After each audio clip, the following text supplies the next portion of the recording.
Really, all that for a bunch of arrows. Hmm.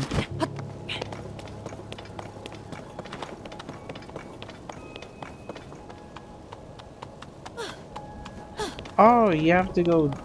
Oh, you have to go there then. Alright.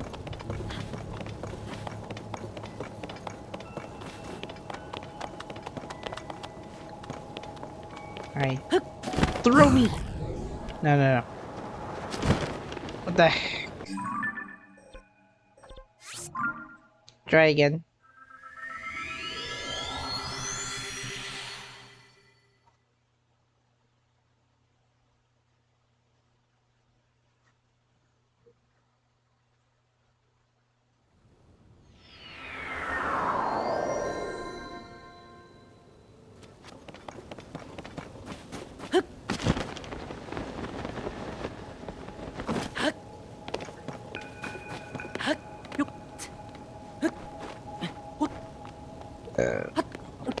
Alright.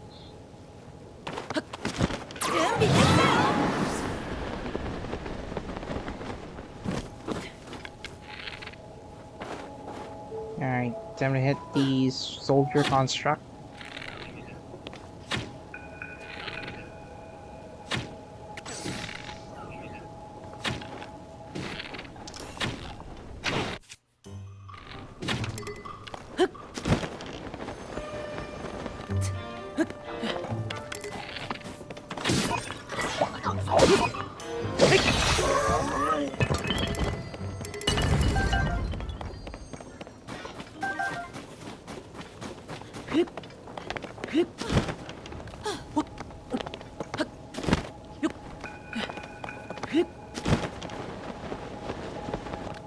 Oh, that was so close.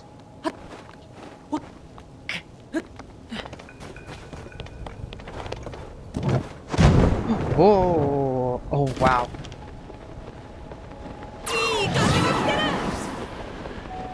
That was so close. I thought it was something else.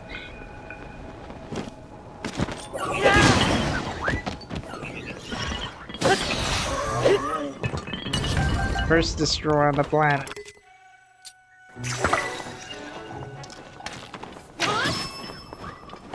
Nice shot. Hold on.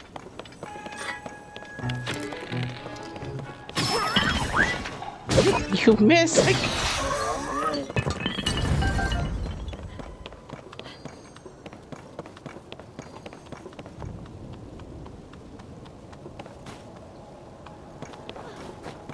Ooh, chill shrooms. Alright. No. Oh my sheesh. I'm gonna have to start over.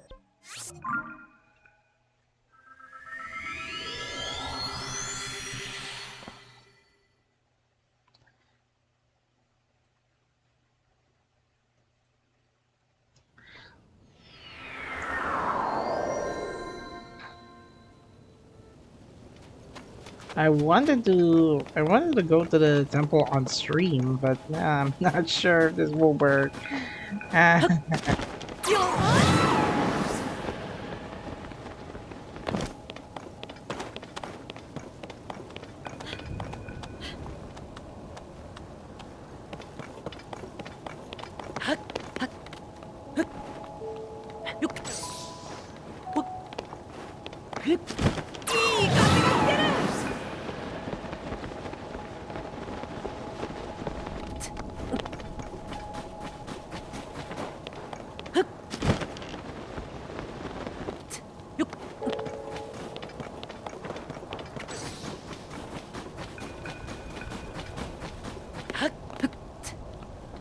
Alright, go up here. Is that a Korok spot?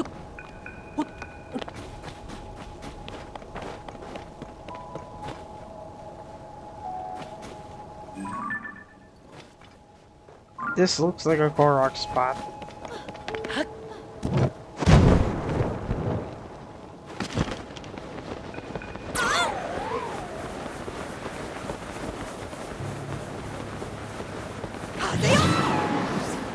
Oh, okay now. I get it now. So the gust, so his gust skill actually speeds up Link's mobility speed, while the gust only works like a short burst.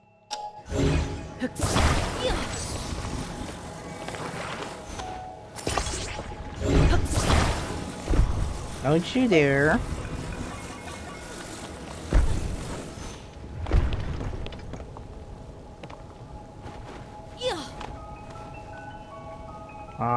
I think I know what to do now. Alright.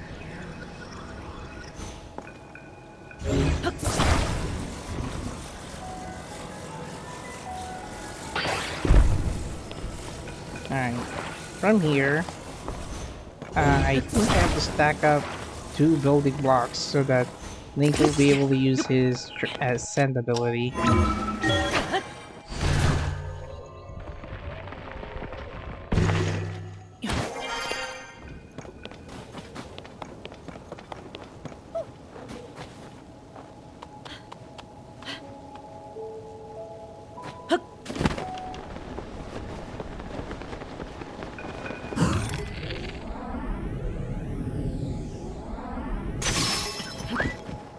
No!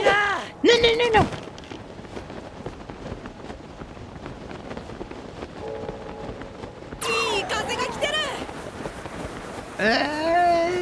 Land safely, no! Okay, got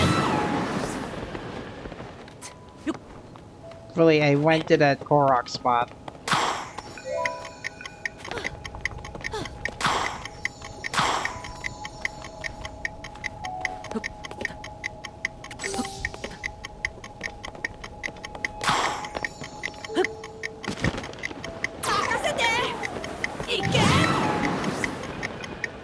Oh, the target is moving on its own. Never mind, I can't.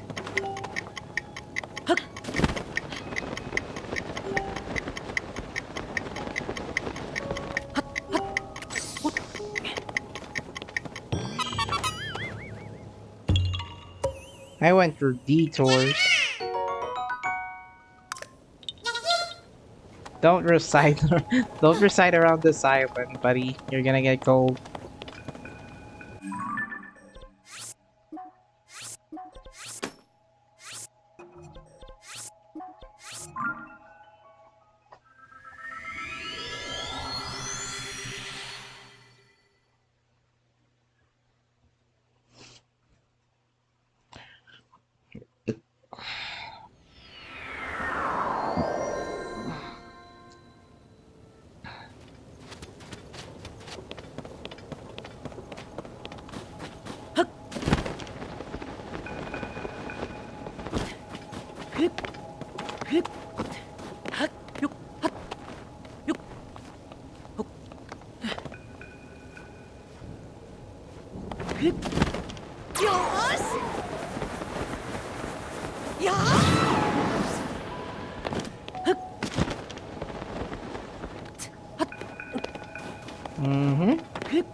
Oh man, I think by the end of the stream I'll be able to reach the Wind Temple, and then I have to save my game for another time.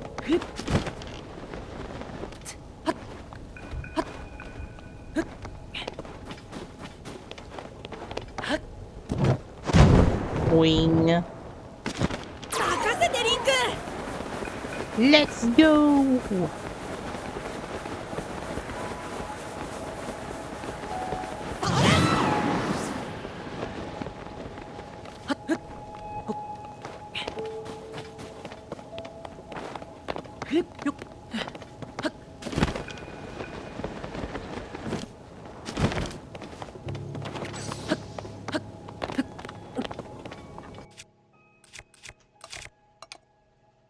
Firepower. Do I have to bring in fire choo-choo jellies?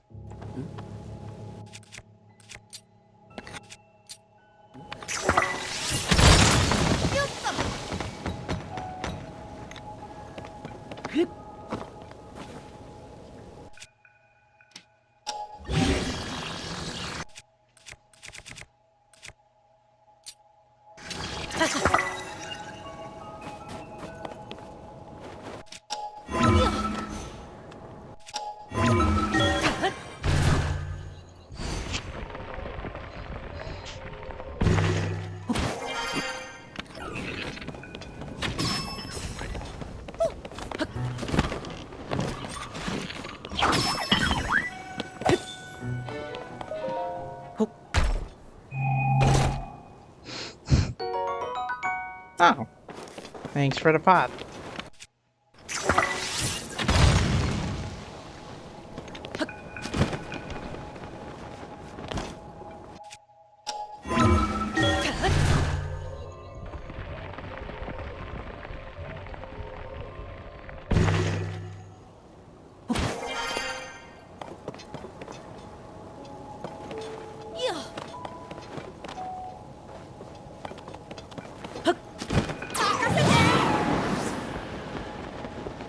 Alright, some advancements. Okay. Ah, this next phase. I'm pretty sure this is going to be long. An average of 30.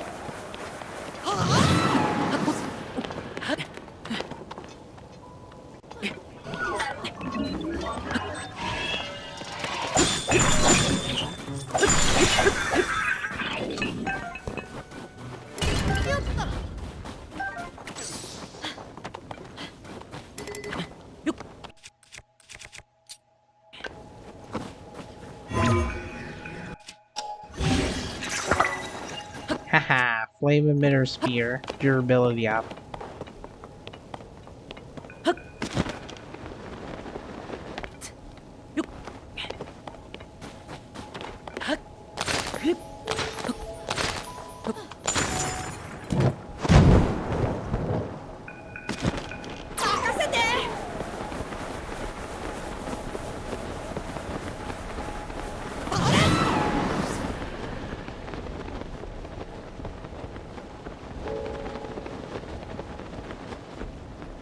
Hey, what's with those boulders?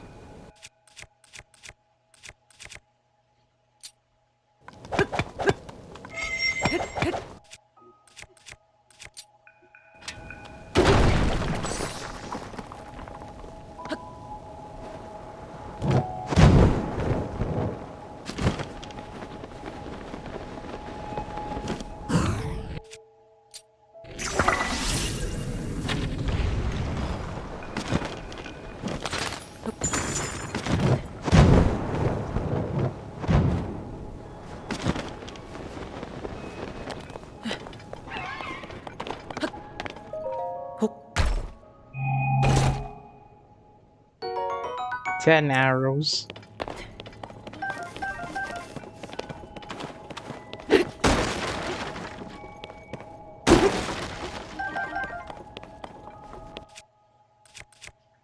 Mighty Zonite sword. Soldier spear.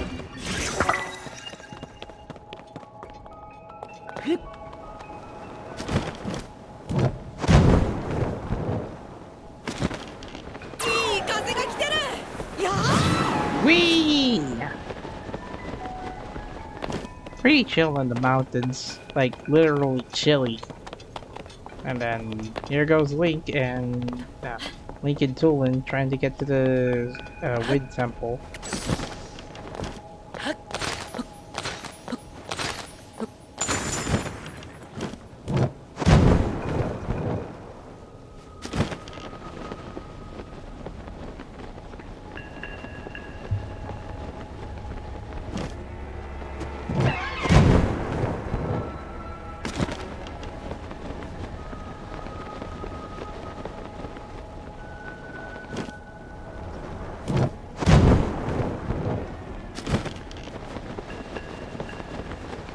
Oh man, almost there. I guess I'm already halfway.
Alright, cook vegetables.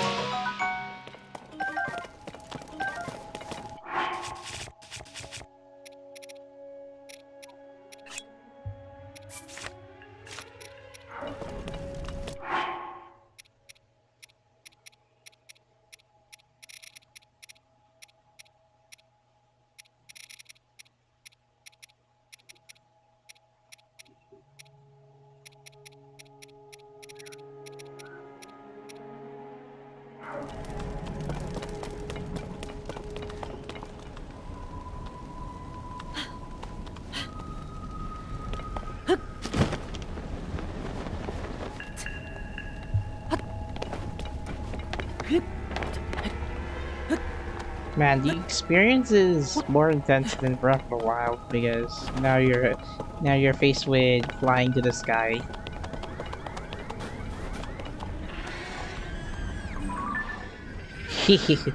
The unusual fight between soldier constructs and the Gibidos. Oh, it's actually the Aracuda.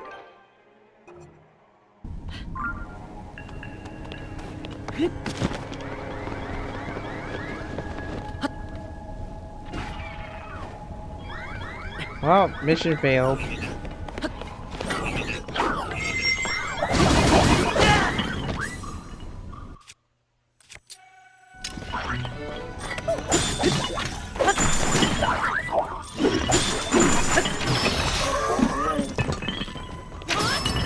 Nice headshot.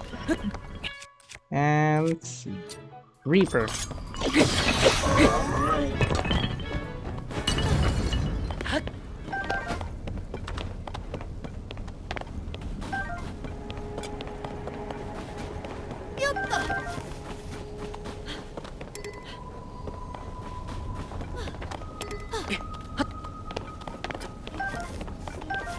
I think the Aracuda didn't fall out of the sky, or was it? Whoa! Yeah!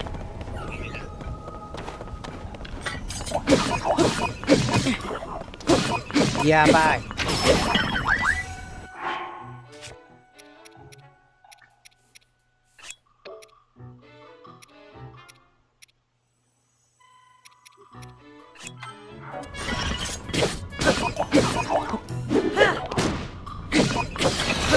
There.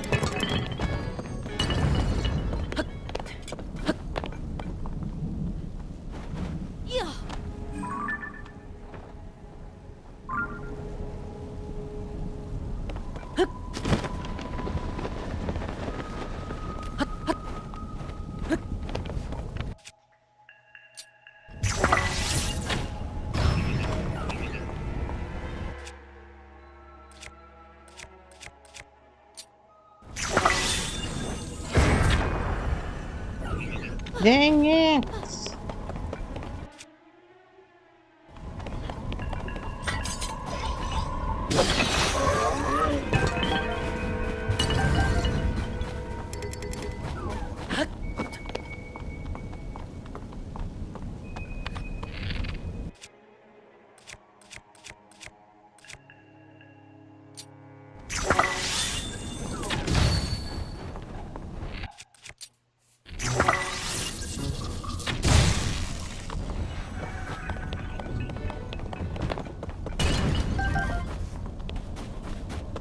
Oh, give me more construct wards.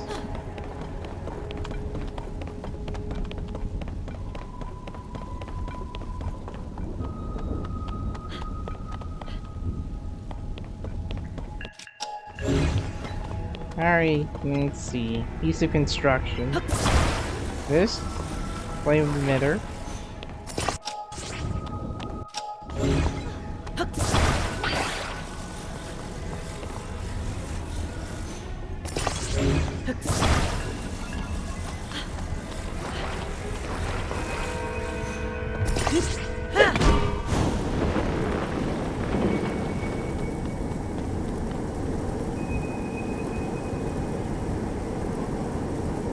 Nah, I think the battery should be good enough. It'll last the whole ride.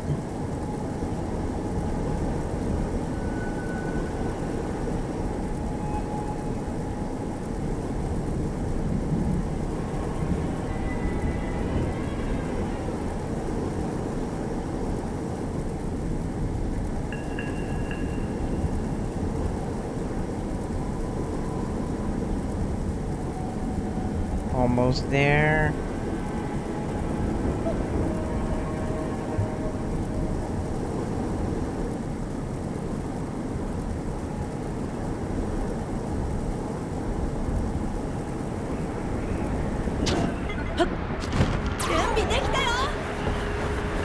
Come on. Just needed to go to one more shrine.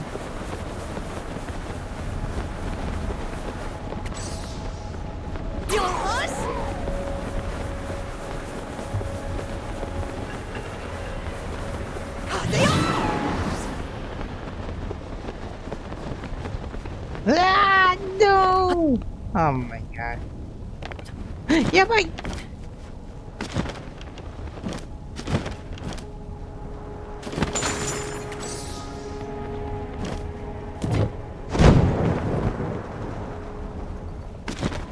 there, I finally made it. Whew. I'm not freezing. It's a good thing I have level 2 cold resistance.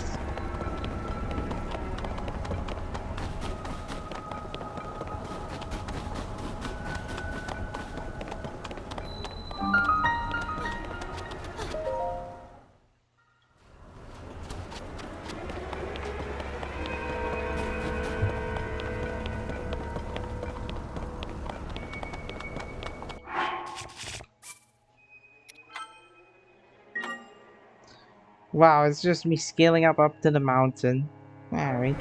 I'm just gonna save here, and I'm thinking of streaming tomorrow night. Well, this is unusual for me, but I would like to complete the main... I would like to complete one of the main quests this week, next week or so. So, wee!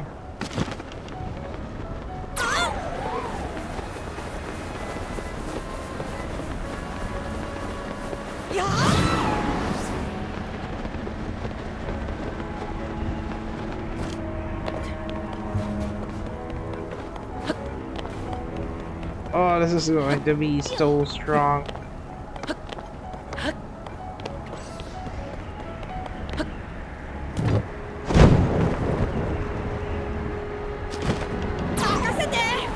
Come on! Come on, Tulin, let's go! Oh, wait, this boat is moving.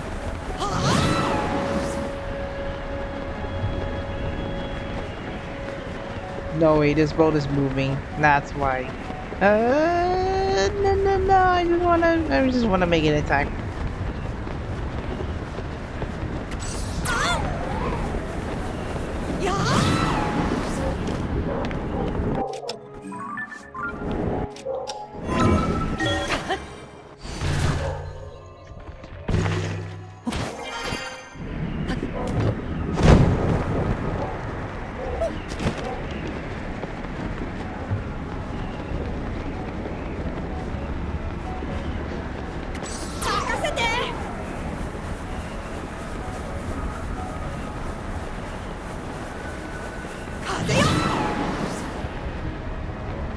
Oh my gosh, because of the very strong wind, I don't think I can finish this one.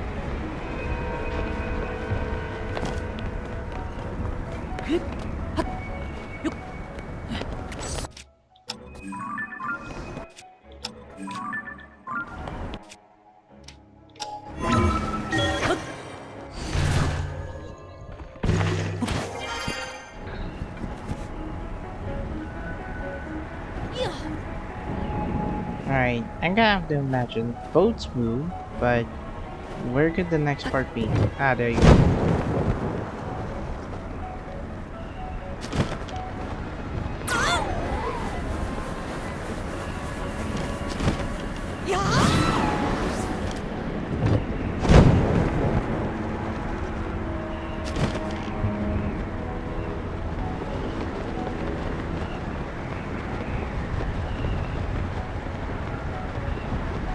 Ah, the floating boats nearby. Hey, yeah!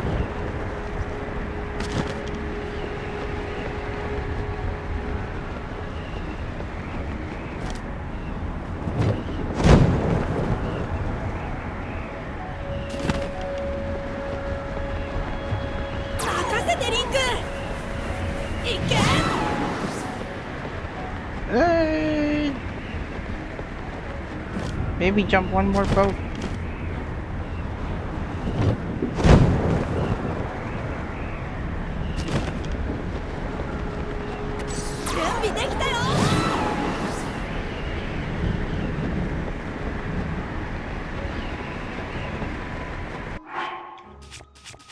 Okay.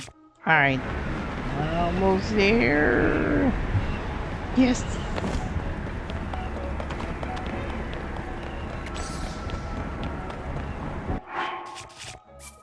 I'm just gonna save here and then next time I play this game tomorrow, I'm about to enter the temple. So almost there. Just need a little temple introduction to finish the stream. Then I will start recording the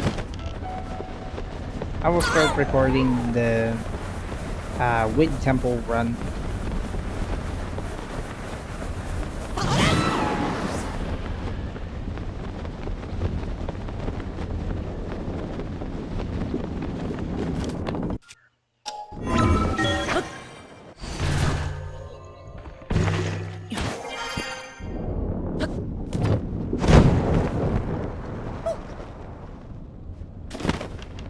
Yes! We did it! I made it to the eye of the storm. Now, let's finish it. And then we'll continue the... no. So dive down.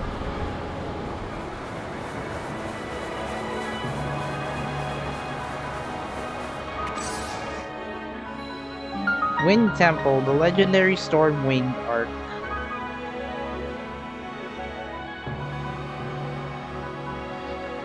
Whew.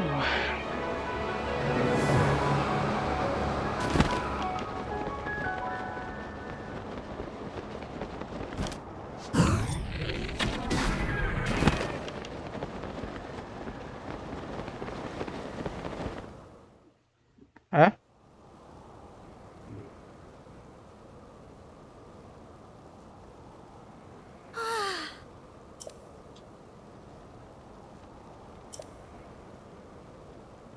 Sure is legendary, eh?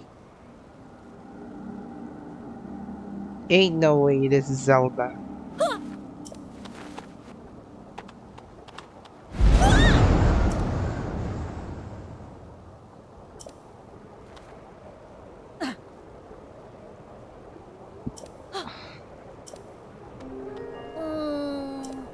Maybe Zelda has the ability to use ring teleporters?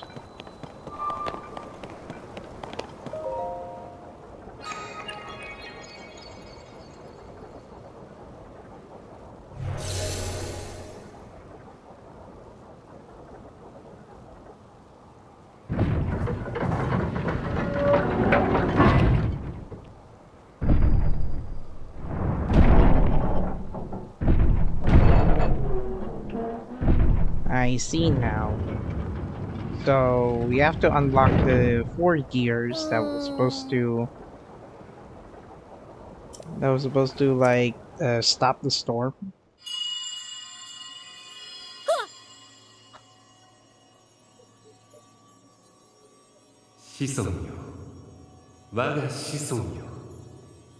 Raru.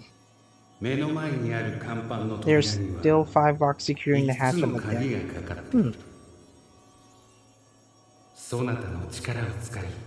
Use your power to release all 5 blocks and the hatch should open.